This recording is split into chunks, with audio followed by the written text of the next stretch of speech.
Hey guys, I'm James. You just joined the high table, and if we're in the lounge, it means one thing. It's time for another coffee club. Let's get into it.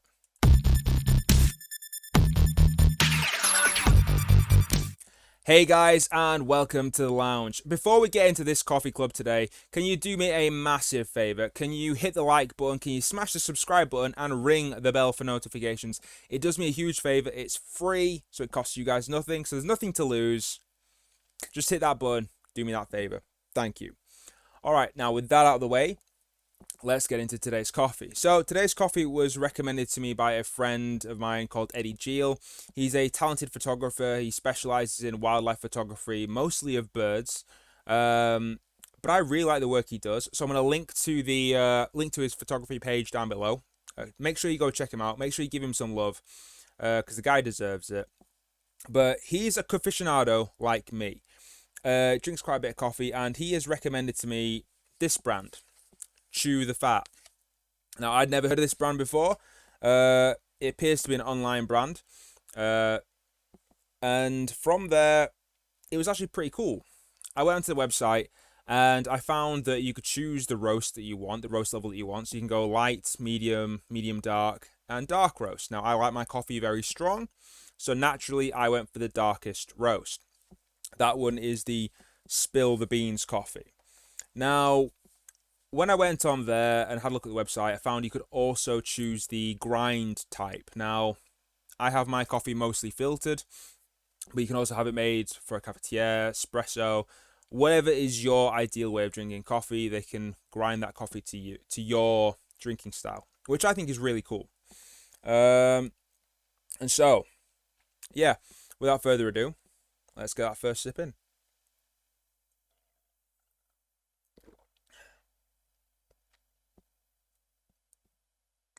Very, very good.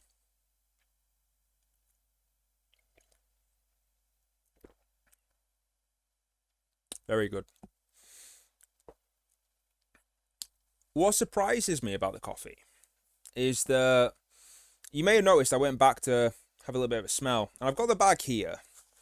And when I'm speaking to I actually got the chance to actually get a few messages in with the owner of the brand. And the aroma that the coffee has given me, it comes across quite earthy, almost woody, which to me feels a bit like it'd be. Those are characteristics of a Robusta bean, like that woody taste, that earthy taste. That's usually a Robusta bean coffee. But after speaking to him, he's told me that the coffee beans are 100% Arabica, which kind of surprised me. And yeah, if you would get the bag and you smell into it, it comes across, you get these like very deep earthy tones, like really earthy. So finding out there were Arabica beans completely surprised me. That being said, it's a very pleasant surprise. Very pleasant surprise. I mean, being Brazilian, I'm always going to be biased for the Arabica. And the coffee itself is described as being full-bodied with chocolate notes, which is very similar to how the Lavazza is described, the Lavazza Qualitarosa. And I've got to say, it's sort of like it takes the Lavazza Rosa and then turns it up to 11. So it ups it. And I really enjoy that.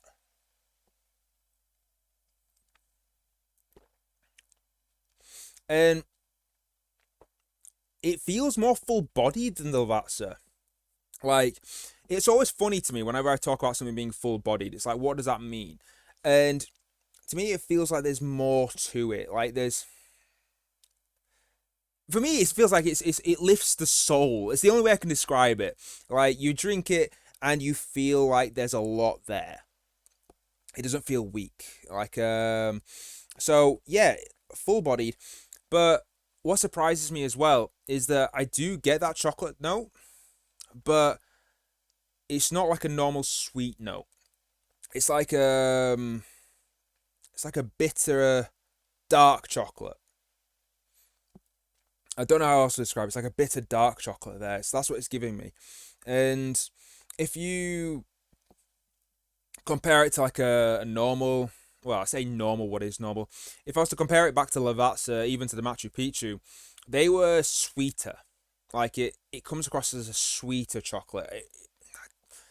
Very hard to sort of like explain that to you, but I like this more. That's the thing. I'm liking this a lot more.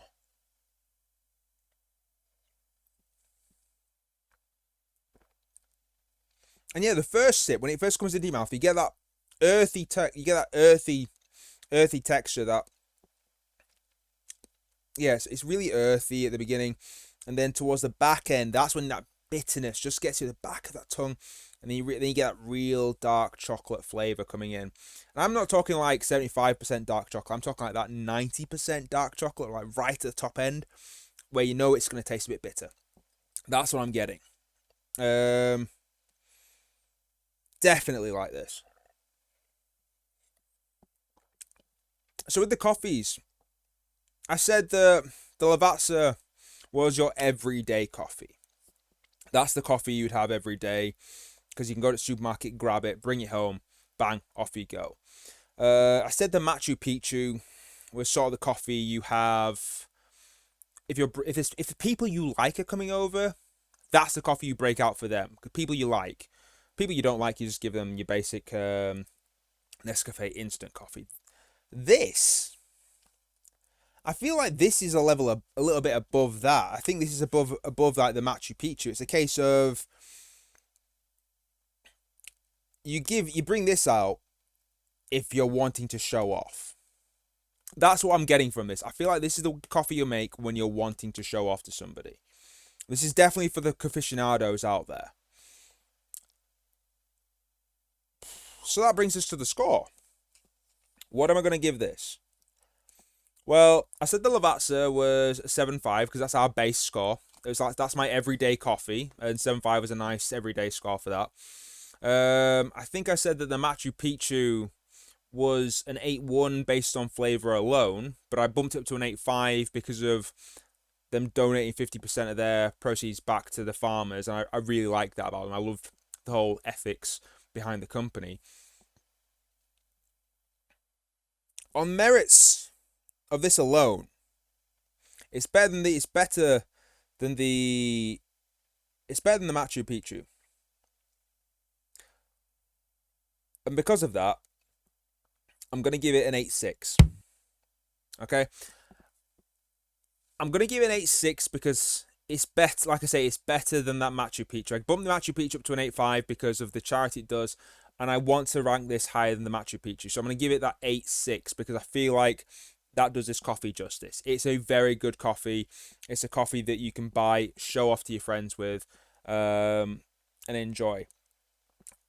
I wouldn't say the only thing I'd give against it, and this is a really small thing to have. Well, I say small. This is a nitpicky thing to have a go at this coffee for, and it's because when you're buying it online, obviously postage is a factor to take into consideration. So the coffee itself, the 250-gram bag that I bought, is $4.99.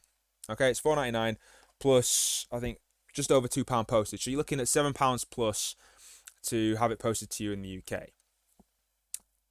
That's expensive for a 250-gram bag of coffee. Like the Machu Picchu, when I bought that was around about £4. Lavazza, they're usually around about £3 to £3.50. So £7 plus is expensive for 250 grams. That being said, on the website you can buy bigger bags. You can go half a kilo, you can go up to a kilo. Now I would recommend buying a kilo. That's $17.99. But a kilo will last you longer. And like I said, this is a coffee that if you're gonna drink it every day, definitely buy a kilo. Okay, that's what I will give you the advice there. It's a coffee that you're gonna have to show off to your friends. That's realistically how I would best describe this. It's a very good coffee. In fact, it's so good. I decided to accompany it with a bit of cake.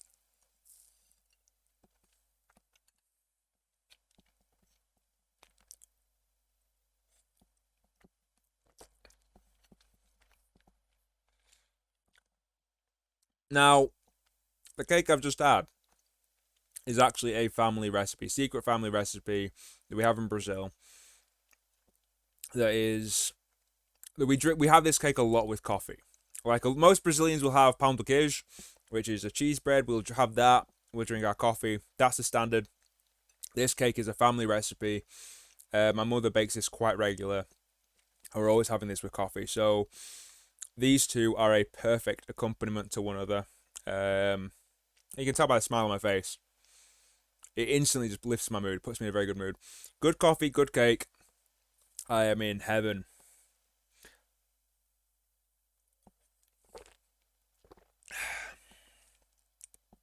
Spot on. Now remember, when we do these coffee reviews, I always drink coffee black. I mean, that's my personal preference, but also black coffee simply because I want every review to be even. Okay, so no sugar, no cream ever gets added to my coffee, especially in these reviews, because I want to give every single coffee a fair shake, and make sure that the review is as honest as possible. So 8.6 for Chew the Fat, Spill the Beans dark roast coffee. A spot on coffee. Recommend buying it at least half a kilo to a kilo of coffee. That's what I definitely recommend. But that's simply just because of the expense. That's the only thing about it. Spend a bit of money, $17.99, get a big kilo of it. It'll last you a while, and then you can really make the most of it. Because this is a coffee I do recommend. And what more can I say about it? It's really actually, there's another thing to say about it. When I got to speak to the owner a little bit on in the DMs, I was curious because their Instagram account said it's military owned. I want to know a little bit more about that. It turns out the owner is a serving commando in the British Armed Forces. So salute to you, sir. I've got a lot of respect for the armed forces. So hats off to you. You've done really well with this coffee. 100% Arabica beans. I was very surprised, pleasantly surprised. He also told me that this coffee comes from one of the oldest and most renowned roasteries in the United Kingdom. So you know you are getting a quality product with this. So although I gave him a little bit of a critique for the price, you are getting what you pay for with this coffee. You are getting a very quality product. So I definitely got to recommend it. Anyway, 8.6 is the score we're giving today's coffee. Let me know if you go out there and buy it. I'll link to the website down below. Let me know if you buy this coffee. Let me know what you think of the coffee. Let me know if you think I've given it a fair shake. And if you have any coffees you want me to review, put them down in the comment section down below. I've already had people messaging me telling me what my next coffee should be, so keep tuned for that. But keep pointing out coffees to me. And I'm going to leave you with another question about coffee. I've mentioned there's the Arabica bean. I've mentioned there's the Robusta bean. But how many coffee beans are in mainstream use? How many coffee beans are there? I'll tell you in the next video. Until then, guys, have a good one. I'll see you later. Ta-ra.